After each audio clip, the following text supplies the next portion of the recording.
हमारी प्रतिदिन की रोटी कार्यक्रम का स्वागत। आज का ध्यानांश, अपने तूफान का सामना करें।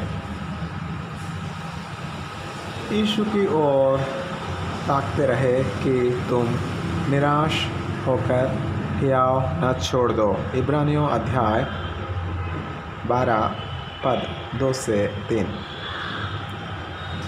3 अप्रैल 1968 की शाम को अमेरिका के एक शहर में भयंकर आंधी आई। थके हुए और बीमार महसूस कर रहे Rev doctor Martin Luther King junior का इरादा चर्च हॉल में हड़ताली सफाई कर्मचारियों के समर्थन में अपना सुनियोजित भाषण देने का नहीं था, लेकिन वे एक अत्यावश्यक फ़ोन कॉल से हैरान थे कि उन्हें सुनने के लिए एक बड़ी भीड़ ने मौसम का बहादुरी से सामना किया था। इसलिए वह हॉल में गए और 40 मिनट तक बोले। जैसे कुछ लोग कहते हैं कि वह उनका सबसे महानतम भाषण था। मैं पहाड़ के शिखर पर गया हूँ।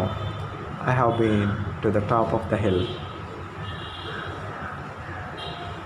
अगले दिन मार्टिन लूथर एक हत्यारे की गोली से मारे गए, लेकिन उनका भाषण अभी भी उत्पीड़ित लोगों को वादा किए गए देश की आशा से प्रेरित करता है। उसी तरह यीशु के शुरुआती चेलों का हौसला भावोत्तेजक संदेश से बढ़ा।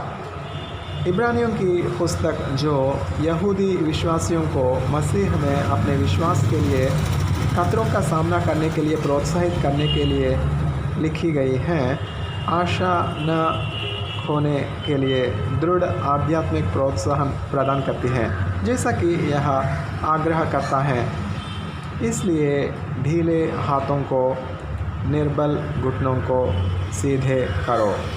अध्याय 12 पद 12। यहूदियों के रूप में वे उस अपील को मूल रूप से भविष्यद्वक्ता यशायाह 35 पद 3 की ओर से आने के रूप में पहचानेंगे।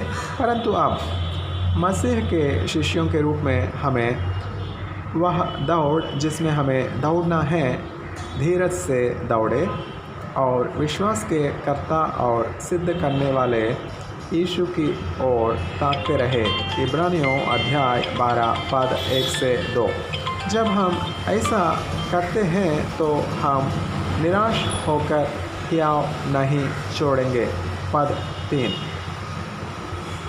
निश्चित रूप से इस जीवन में आंधी और तूफान हमारा इंतज़ार कर रहे हैं, लेकिन यीशु में हम उसमें खड़े होकर जीवन के तूफानों को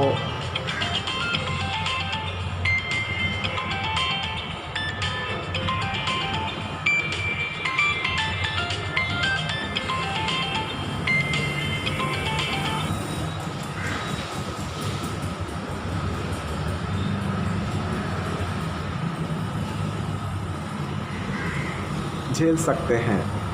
आप जीवन के आध्यात्मिक तूफानों के प्रति कैसी प्रतिक्रिया दिखाते हैं?